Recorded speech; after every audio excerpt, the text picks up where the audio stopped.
Hello बच्चों, आप लोग कैसे हैं? आई होप आप लोग अच्छे होंगे, मज़े में होंगे। आप लोगों का हमारे चैनल वीनू स्टडी में स्वागत है। बच्चों, इस वीडियो में हम आप लोगों को बताने वाले हैं आणविक सूत्र लिखते समय निम्नलिखित मुख्य बिंदु पर ध्यान देना होता है। कौन-कौन से मुख्य बिंदु हैं, इस बारे में हम चर्चा करेंगे। चलिए चलते हैं बिना टाइम को वेस्ट किए अपने टॉपिक पर। देखते हैं। पहला है धात्विक मूलक धनायन बाईं ओर तथा अधात्विक मूलक ऋणायन दाईं ओर लिखते हैं। हाँ, धात्विक मूलक क्या होता है? जो पहला होता है, जो तत्व होता है, जो पहला तत्व होता है, वो जो होता है धात्विक मूलक होता है, मतलब उसी को धनायन कहते हैं। वो बाईं ओर लिखा जाता है। और जो आधात्विक होता है, मतलब सेकंड नंबर पर जो बगल में होता है और दाईं ओर होता है, वो ऋणायन होता है। दूसरा नंबर है मूलकों की संयोजकता को उनके नीचे लिखी जाती है। मूलक मतलब धात्विक मूलक अधात्विक मूलक जो होते हैं, उनको कहा जाता है, वो उनकी संयोजकता के नीचे लिखा जाता है। तीसरा है यदि संभव हो तो संयोजकता को सभी संयोजकताओं के महत्तम समावर्तक से भाग दे देते हैं। जैसे होता है जब ज़्यादा होती है संयोजकता और उसमें कॉमन पॉइंट होता है, कॉमन संख्या होता है, तो महत्तम समावर्तक से भाग दे देते हैं। चौथा है विकर्ण नियम की सहायता से संयोजकता को परस्पर बदल देते हैं, अर्थात धनात्मक मूलक की संयोजकता को ऋणात्मक मूलक के साथ और ऋणात्मक मूलक की संयोजकता को धनात्मक मूलक के साथ लिखते हैं। चलिए चलते हैं, देखते हैं। पहला एग्जाम्पल है हाइड्रोजन तथा सल्फर मिलकर H2S बनाते हैं, यानी हाइड्रोजन सल्फाइड बनाते हैं।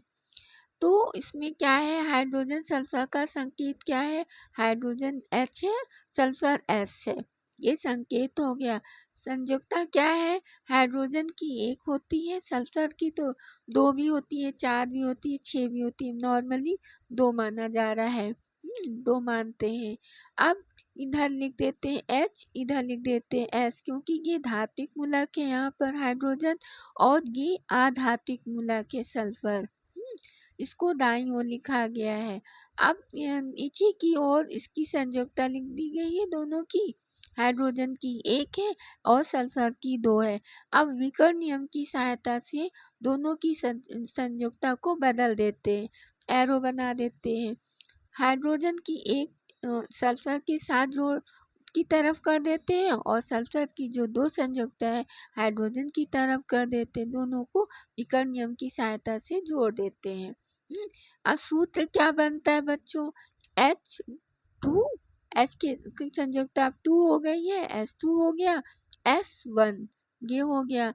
चाहे आप इससे इसको ऐसे लिखिए, S2S लिखिए। S की तो 1 की कोई वैल्यू नहीं होती, 1 की कोई वैल्यू नहीं होती, S2S हो गया। इस तरीके से सूत्र बन गया। अब आते हैं, हाइड्रोजन की संयोजकता एक है और हाइड्रोजन की दो परमाणु हैं। वैसे तो संयोजकता एक है, लेकिन इसमें जो है परमाणुओं की संख्या कितनी है बच्चों? दो है। S की संयोजकता कितनी है? दो है, लेकिन इनकी संख्या कितनी है परमाणुओं की? एक है। ये हो गया। अब आते हैं, देखते हैं हाइड्रोजन परमाणु की कुल संयोजकता कितनी हुई। एक को दो से गुणा कर देते, 1 इंटू 2 इज इक्वल टू 2। अब S परमाणु की कुल संयोजकता कितना है ये देखते हैं, 2 into 1, 2 into 1 is equal to 2। दोनों की संयोजकता कुल संयोजकता बराबर है, अर्थात धातु मूलक की संयोजकता और अधातु मूलक की संयोजकता बराबर है, इसलिए सूत्र सही है। ठीक है बच्चों, अधातु परमाणु की संयोजकता दोनों बराबर है, तो जब बराबर होगा तो इसका मतलब सूत्र सही है। अब चलते हैं, क्वेश्चन है, एक तत्व Z है, उसका ऑक्साइड का सूत्र क्या है? ZO3 है। पहला सवाल इसमें है Z की संयोजकता ज्ञात कीजिए। हाँ, दूसरा सवाल क्या है? Z की सल्फाइड का सूत्र लिखिए। कैसे लिखते हैं, कैसे करना है, देखते हैं। आंसर है, पहला है सवाल, पहले सवाल का आंसर चल रहा है, ZO3 में Z का एक परमाणु है। कितना है? एक परमाणु है। हाँ, माना Z की संयोजकता एक है। लिखा तो है नहीं Z क्या है क्या नहीं है। मान लेते हैं Z की संयोजकता एक है, इसलिए Z की कुल संयोजकता क्या होगा?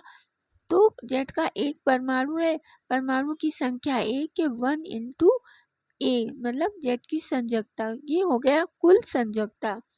क्योंकि ZO3 में O के कितने परमाणु है बच्चों? 3 है।